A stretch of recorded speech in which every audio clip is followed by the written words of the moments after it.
प्रणाम आचार्य जी।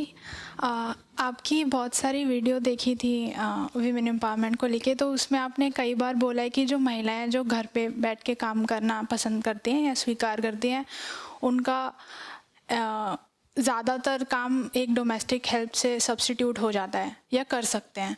तो उस तरह से आपने बताया, पर कई बार जैसे जब मैं अपने दोस्तों से या उनकी माताओं से बातचीत में करती हूँ, या खुद भी मैंने जैसे जब देखती हूँ घर जाती हूँ, तो जो मम्मी के हाथ का खाना होता है और जो डोमेस्टिक हेल्प जो खाना बनाती है, उसमें मतलब अंतर तो होता ही है। वो उतने प्यार से या उस श्रद्धा से हमारे लिए थोड़ी ना काम करेंगे जितना एक शायद माँ अपने बच्चे के लिए करे या एक वाइफ अपने हस्बैंड के लिए करे।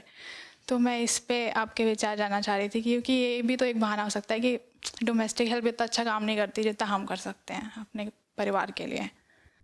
हाँ, और उसमें ये भी कहते हैं कि जब खाना बनाया जाता है तो उसमें प्राण जागृत हो जाते हैं, है ना। हाँ, प्राण शब्द, हाँ बिल्कुल, प्राण ऊर्जा वगैरह कहते हैं कि जब एक गृहिणी खाना बनाती है तो उसमें प्राण ऊर्जा रहती है, और जब मेड बना देगी तो उसमें वो सब नहीं रहेगा। आपने कहा टेस्ट अच्छा रहता है माँ के हाथ का खाना। देखो,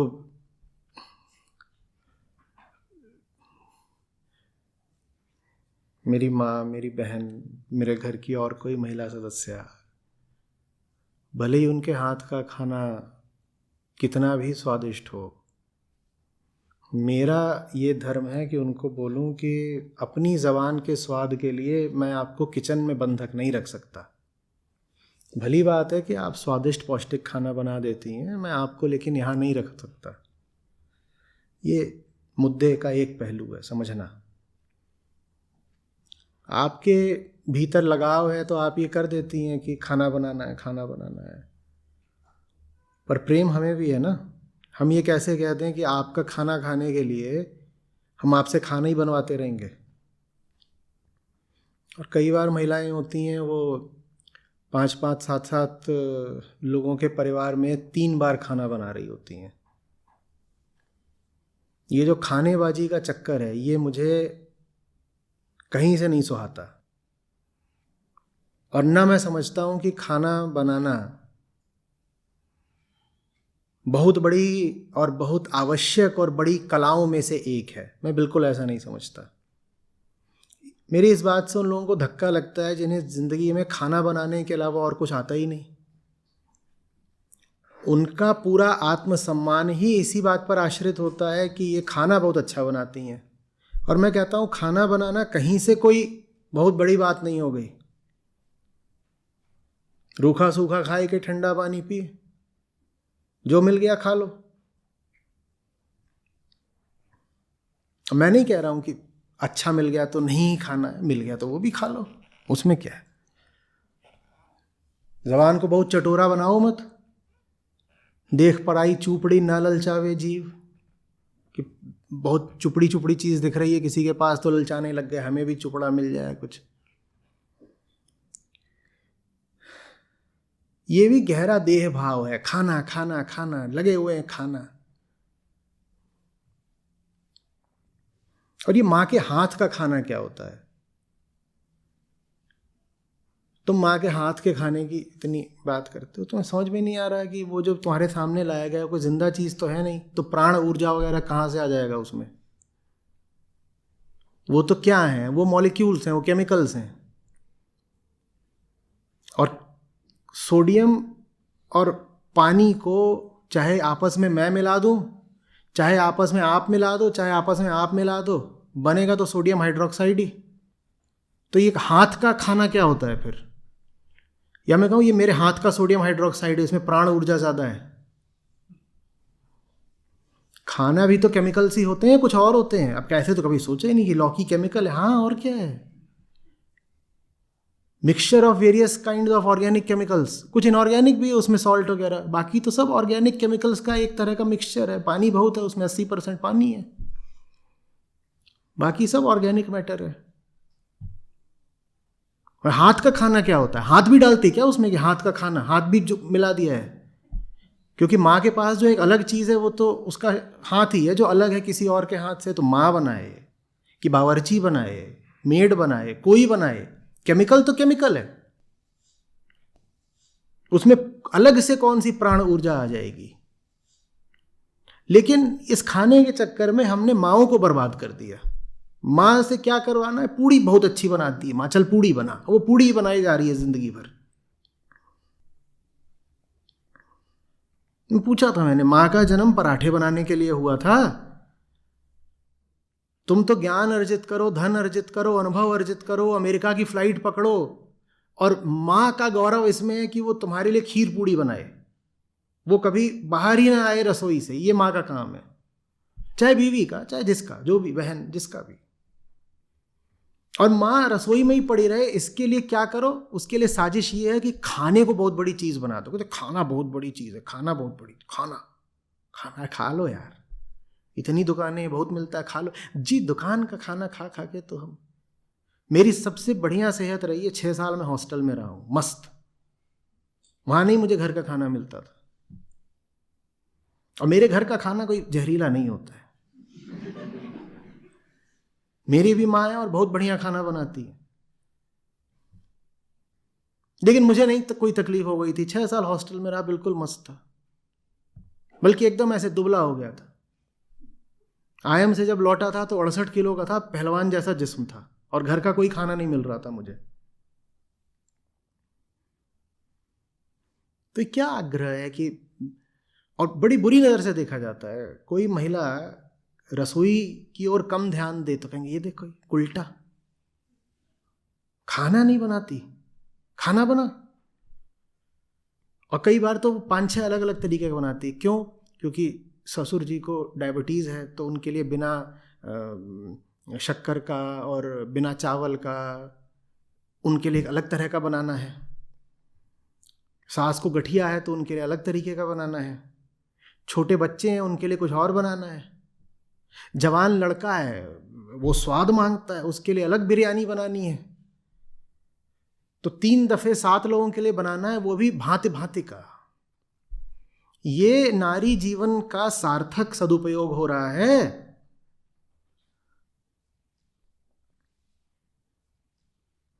और फिर कहेंगे कि नहीं, हमें तो गुरुजी ने बताया है कि जब पत्नी बनाती है तो उसके हाथों में विशेष रस होता है। हाथ में कौन सा रस होता है बताओ, हम भी जानना चाहते हैं। जितनी हम महिलाएं उला के पानी में हाथ डालें, हम बताइए हमें रस कौन सा खास होता है। ये क्या अनपढ़ बातें हैं कि माँ बनाएगी तो उसमें उसके भाव की प्राण ऊर्जा आ जाती है, वो अपने इमोशन से बनाती। खाने में इमोशन डलता है, sodium plus water plus emotion, तो क्या बनेगा? सोडियम हाइड्रोक्साइड इमोशनोफिल। अरे यार, केमिकल से केमिकल बनेगा तो केमिकल ही तो होगा, और क्या बनेगा उसमें? ये आचार्य जी भावना नहीं समझते, ये बस केमिकल की बातें करते रहते हैं। इन्हें प्यार की मिठास का कुछ पता नहीं। प्यार की मिठास माने क्या? जब हमारे यहाँ चाय उबल जाती है तो हम अपनी बीवी से उस उबलती हुई चाय में उंगली डलवाते हैं, शक्कर बच जाती है। ये होती है प्यार की मिठास। ये प्यार की मिठास है। बीवी उबलती हुई चाय में अपनी उंगली डालती है तो चाय मीठी हो जाती है, शक्कर खर्चा भी बच जाता है। और बीवी तो सावित्री है तो उसकी उंगली को थोड़ी कुछ होगा। भारत में पतिव्रता स्त्रियां अग्नि से भी गुजर जाएं तो उनका बाल नहीं बांका होता।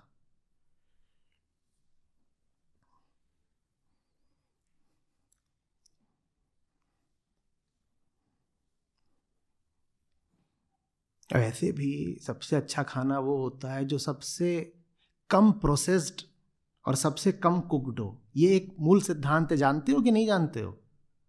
तो माँओं को और पत्नियों को क्यों इतना दुखी कर रहे हो? सेब खा लो, गाजर खा लो, गोभी खा लो। ये जो बनवाते हो पराठे रोटी, ये तो वैसे ही सेहत के लिए बहुत हानिकारक है। ग्लूटेन ही ग्लूटेन भरा हुआ है उसमें। आज से 100 साल पहले तो गेहूं इतना चलता भी नहीं था। तमाम तरीके के अन्न होते थे, ज्वार बाजरा रागी सब होता था, और लोग अपना मजे में खाते थे। अभी तुमको आलू का पराठा बनवाना है और फिर कहते हो कि अरे हार्ट अटैक क्यों आ गया? वो बीवी का प्यार है। उसने बढ़िया अपनी सारी प्राण ऊर्जा और मिठास जो है वो आलू के पराठे में डाल दी, ऊपर से मक्खन और लगाया है बढ़िया। शुद्ध भारतीय गाय का क्या बोलते हैं उसको? A2। हाँ, जिसका खूब आजकल विज्ञापन आता है कि इसका घी खाओ, इसका घी खाओ। मैं कहता हूं कभी उस विज्ञापन में गाय की भी तो सहमति दिखा दिया करो कि गाय भी बोल रही है हाँ मैं तुम्हारे लिए घी दे रही हूं, खाओ।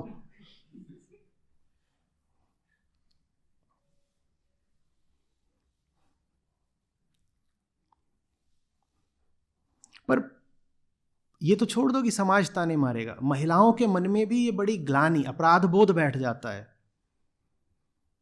वर्किंग वुमेन कई बार आती हैं, कहती हैं कि मुझे भीतर ही भीतर ये बात बहुत गिल्ट देती है। क्या? बोल रही मैं अपने पति और बच्चों को अपने हाथ से बना के नहीं खिला पाती। एक देवी जी को आना था यहाँ शिविर में, वो आई नहीं। मैंने क्यों? बोले आपके सारे शिविर जो है ना वो वीकेंड पे होते हैं। मैं कहा तो? बोली वीकेंड पे मैं अपने हाथों से कुकिंग करती हूँ। क्यों करती है? बोले वीकडे पे नहीं कर पाती ना, तो अपनी गिल्ट कम करने के लिए मैं वीकेंड पे खूब बना बना के खिलाती हूँ। बना के खिलाने का सारा जिम्मा स्त्रियों ने ही ले रखा है। मैं तो होटल्स वगैरह में देखता हूँ बड़े बड़े शेफ तो सारे मर्द होते हैं, शादियों में हलवाई भी सारे मर्द होते हैं। तो वो जो बनाते हैं वो खा के लोग मर जाते हैं क्या? या सारी प्राण ऊर्जा, सारी मिठास महिलाओं के ही हाथ में होती है? हमारे हलवाई के आत्मसम्मान का भी तो कुछ ख्याल करो। या नहीं तो होगा कि तोंद उसकी इतनी बड़ी है और आत्मसम्मान इतना छोटा। कह रहे हम बनाते हैं तो उसमें कहाँ से मिठास और प्राण ऊर्जा आएगी? महिला बनाती है तभी तो आती है।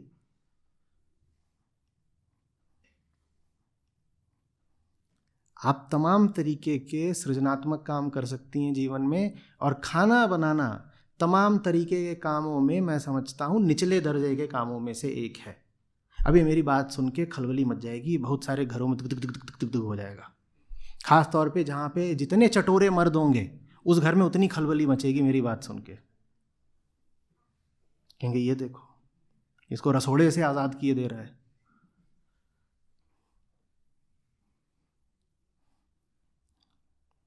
रसोई घर ही तो पूजा घर है। आचार्य जी, आप भारतीय नारी के उज्जवल आदर्श को धूमिल किए दे रहे हैं।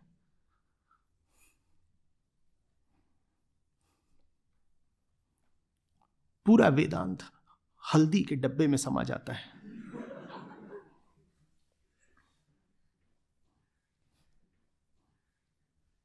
अष्टावक्र की धार घी के पात्र से बहती है।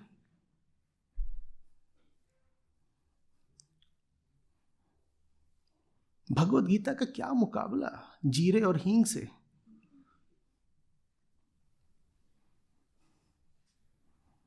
कोर स्पेशलाइजेशन है जिंदगी की, यही कोर स्पेशलाइजेशन क्या है? हींग। तुम्हें क्या आता है? मुझे हींग आती है। जिंदगी में क्या अर्जित करा? जीरा, हींग। अब वो भी ऐसा नहीं है कि गृहिणियां बहुत को जबरदस्ती खाना बना देती हैं। अब थोड़ा सा मुझे साफ बात बोलने दीजिए। वो एक ही तरह खाना बनाती हैं और 40 साल वही बनाती रहती हैं। कई बार आप देखिएगा, आप पूरा परिवार जब जाएगा किसी रेस्टोरेंट में बैठेगा तो जो घर की महिला होती है बार बार बोलेगी हाँ इसमें क्या खास है, इसमें क्या खास है। उसको ईर्ष्या हो जाती है। ईर्ष्या क्यों हो जाती है? क्योंकि जितने लोग बैठे होते हैं वो सब बड़े चाव से खा रहे होते हैं, क्योंकि वो जो शेफ ने बनाया है वो चीज़ दूसरी है। वो उस महिला को बनानी आई ही नहीं 40 साल में, तो कुल क्या बनाना आता है? वही अरहर की दाल और उसमें थोड़ा जीरा डाल दिया, और वहाँ वो बैठा हुआ है शेफ, वो 70 तरीके के खाने बना रहा है। और महिला वो ईर्ष्या, नहीं इसमें क्या है, इसमें क्या, ये तो हम भी बना सकते हैं। और यही हम बना दें तो तुम लोग नहीं खाओगे। यहाँ पे आके होटल में जब 2000 का बिल आ रहा है तो तुम लोग खा रहे हो। ये सब सुना है कि नहीं सुना है? उनको आइडेंटिटी क्राइसिस हो गई भाई, कि अगर ये काम भी शेफ मुझसे बेहतर कर ले रहा है तो फिर मैं किस मूल्य की बची? क्योंकि कुल एक काम आता है मुझे, क्या? खाना बनाना। और वो काम भी दिखाई पड़ रहा है कि शेफ मुझसे बेहतर करता है, तो फिर मेरा क्या रह गया? मेरा कुछ नहीं रह गया। वो परेशान हो जाती है, बोलती छी गंदा है। ये तुमको रोटी इसलिए ज़्यादा पसंद आ रही है, इसमें मैदा ज़्यादा है ना, ये आंत में चिपक जाएगा, कल टट्टी होगी नहीं।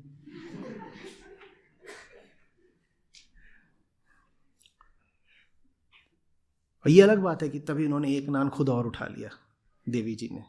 क्योंकि उनको ही पता है कि शेफ ने जो बनाया है वो बेहतर है उनके अपने भोजन से, और वो कई बार सिर्फ स्वाद में ही नहीं पौष्टिकता में भी बेहतर होता है। मैं एक बात पूछ रहा हूँ, आप इतना बोलते हो कि घर की नारी के द्वारा बनाया गया भोजन अमृत होता है, ये जितने लोग भारत दुनिया की हार्ट अटैक कैपिटल है, ये तो जानते होगे, कार्डियक डिजीजेस में हम दुनिया में नंबर 1 हैं, और इतना पैसा तो है नहीं भारत में कि हर आदमी रेस्टोरेंट में खा रहा है। अमेरिका तो है नहीं है, 90-95% हर आदमी घर का ही खाना खा रहा है। तो भारत में ही दुनिया में सबसे ज़्यादा हार्ट अटैक क्यों पड़ रहे हैं? तुम्हें दिखाई नहीं दे रहा है कि घर की गृहिणी जो खाना बना रही है वो खाना भी गड़बड़ है, और तुम बता रहे हो उसमें प्राण ऊर्जा है, और मरे जा रहे हैं सब, प्राण त्यागे दे रहे हैं। वहाँ आईसीयू में सब वही बैठे हुए हैं जिन्होंने जिंदगी भर घर का ही खाना खाया है, उनके छटपटाए हैं प्राण, बोल रहे प्राण ऊर्जा है घर के खाने में। ये तो मां के हाथों का रस है। तो डायबिटीज का हो गया तुमको? क्या हो गया? दुनिया की न जाने कितनी बीमारियां हैं जो भारतीयों को ही ज्यादा होती हैं। खाए हुए हैं घर का खाना, खाओ घर का खाना खाओ। सेब होता है, खुद ही उठा के खा लो। बीवी को क्यों परेशान कर रहे हो? उसे जिंदगी में कोई सार्थक काम करने दो। और किसी बहुत विशेष व्यंजन की लालसा हो तो विशेषज्ञ बैठे हुए हैं रेस्टोरेंट में, उनसे मंगवा लो। और ये भी मत बोल देना कि वहां जो मिलता है रेस्टोरेंट में उसमें तो घी तेल ज्यादा होता है। नहीं, ऐसा नहीं है। बहुत तरह के रेस्टोरेंट हैं, फूड सप्लायर्स हैं जो बिना घी तेल का पौष्टिक खाना भी तुम्हारे घर पहुंचा देंगे। इस जिम्मेदारी से घर की नारियों को मुक्त करो। ये आवाज कहां से आ रही है?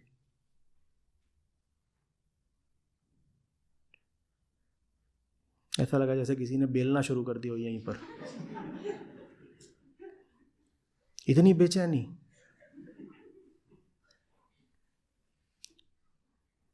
तल भी देना थोड़ी देर में, पूड़ी बेल तो दी ही है।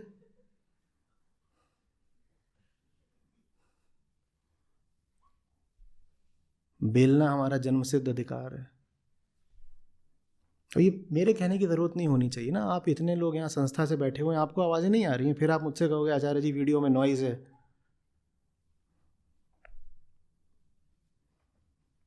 तुम नहीं सुन रहे हो, यहां तक आ रही है तो फिर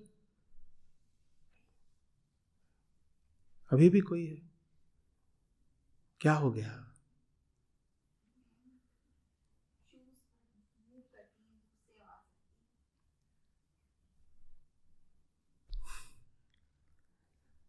इस तरह के आपके अगर चीजें हों तो उनको उतार दीजिए, बाहर उतार दीजिए या अंदर आके उतार दीजिए। यहाँ बहुत सारी ऐसी बातें बोली जाएंगी जिसको सुन करके आप बिल्कुल बेचैन हो जाएंगे, आपको पता भी नहीं चलेगा और आपका शरीर हरकत करने लगेगा। तो जब पता है कि ऐसे काम यहाँ होने ही हैं तो इससे अच्छा उतार ही दो।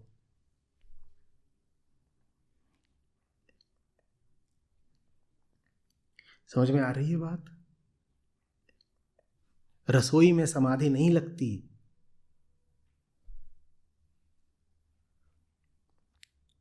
पर बच्चों के प्रति हमारा प्यार है, बच्चों को तो अपने हाथ तक खिलाना चाहते हैं ना। बच्चों को ज्ञान दो जो कि तुम नहीं देते। शरीर का भोजन बाद में आता है, पहले मन को सही भोजन देना सीखो। शरीर को भोजन मिलता रहा, मन को नहीं मिला, तो शरीर का भोजन खा खा के वो राक्षस निकलेगा।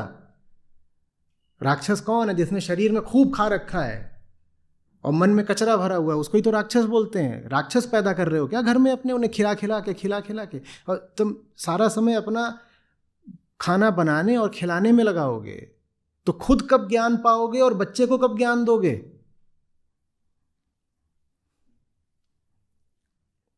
खाना बनाना कोई इतनी विशेषज्ञता का काम नहीं है। अगर आपके पास संसाधन है तो कृपा करके किसी को सहायता के लिए रख लीजिए। पैसा देना पड़ेगा, बहुत ज़्यादा पैसा नहीं देना पड़ता, कोई आके खाना बना देगा।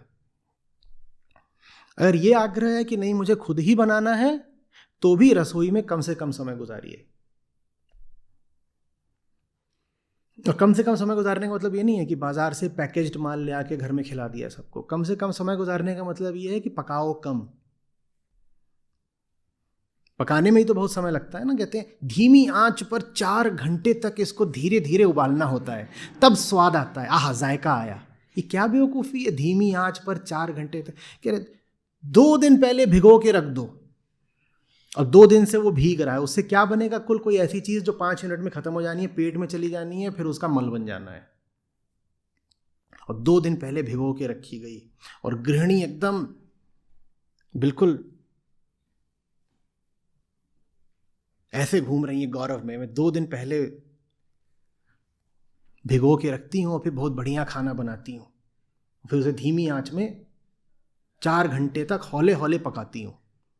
तुम्हारे जीवन के 4 घंटे इसलिए थे कि धीमी आंच में हौले हौले उसको उबालो।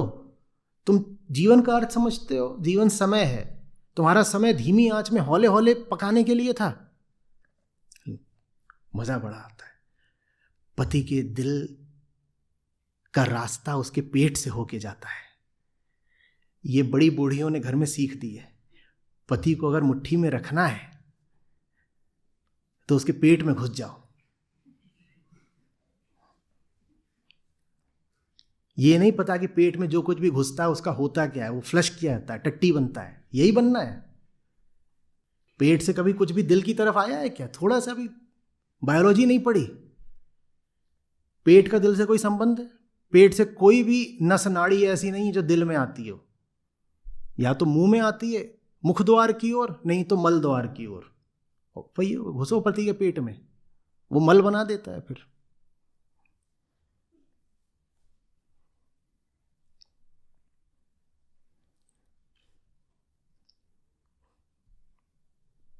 आधी आबादी महिलाओं की।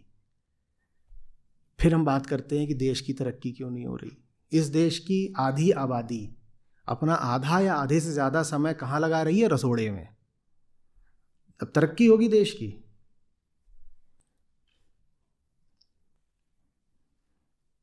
पढ़ लिख गई है, बीए कर लिया, बीएससी कर लिया, बीटेक कर लिया, एमबीबीएस कर लिया, फिर पीएचडी भी कर ली, फिर पोस्ट डॉक्टरेट भी कर ली।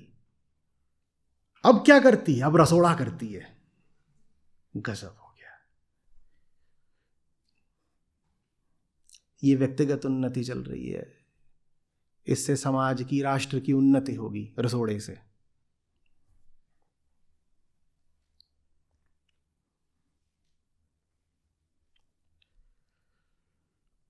और मैं पुरुषों से पूछना चाहता हूं, तुम्हें अपने हाथ से बना के खाने में क्या दिक्कत है भाई?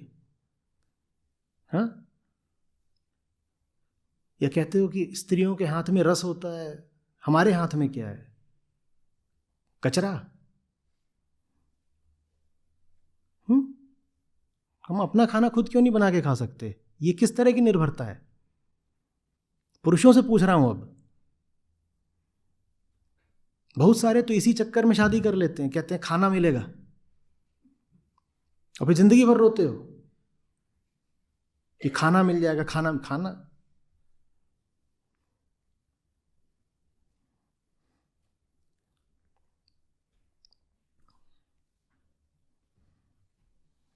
क्या तकलीफ क्या है?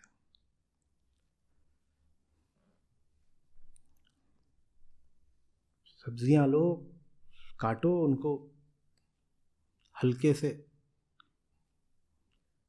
तेल में सौटे कर लो और अपना मस्त खाओ। क्या दिक्कत है?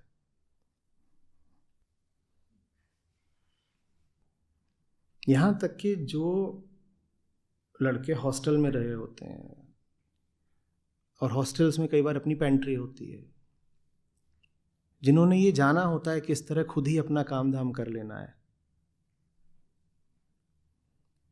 वो भी जब घर जाते हैं तो कहते हैं माँ बनाएगी तो ही खाएंगे, और माँ नहीं बनाएगी तो भूखे रह जाएंगे और जताएंगे कि देखो तुमने नहीं पकाया तो हम भूखे हैं, ताकि बेचारी को और ग्लानि हो। जब शादी हो जाएगी तब खाना बनाने का काम बीवी का है, जीने मत दो उसको। खाना बना,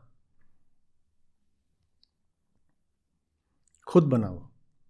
कुछ नहीं है खाने में ऐसा, और जल्दी से बनाना सीखो कि जो खाना है 15 मिनट में तैयार, खाए पिए मस्त सो गए। लंबे चौड़े व्यंजन जिस दिन खाने हो उस दिन रेस्टोरेंट चले जाओ। रोज का खाना अपने हाथ से तैयार करना सीख लो। चावल दाल बनाने में बहुत बड़ा विज्ञान है क्या कि उसके लिए एक विशेषज्ञ महिला चाहिए चावल दाल बनाने के लिए?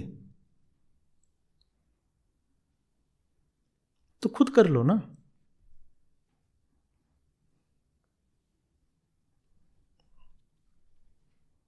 रोटी बेलनी नहीं आती, उसकी भी मशीन आती है। आटा अंदर जाएगा, रोटी बाहर आएगी। कोविड में हमने सब कर लिया। लॉकडाउन लगा था, कोई आता थोड़ी था खाना बनाने के लिए। महिलाएं वैसे ही नहीं है, कुक भी गायब हो गया, खुद ही बनाते थे। 2.5 किलो के पराठे बनाए, सब सीख लिया, खट से सीख लिया, कोई समय नहीं लगा।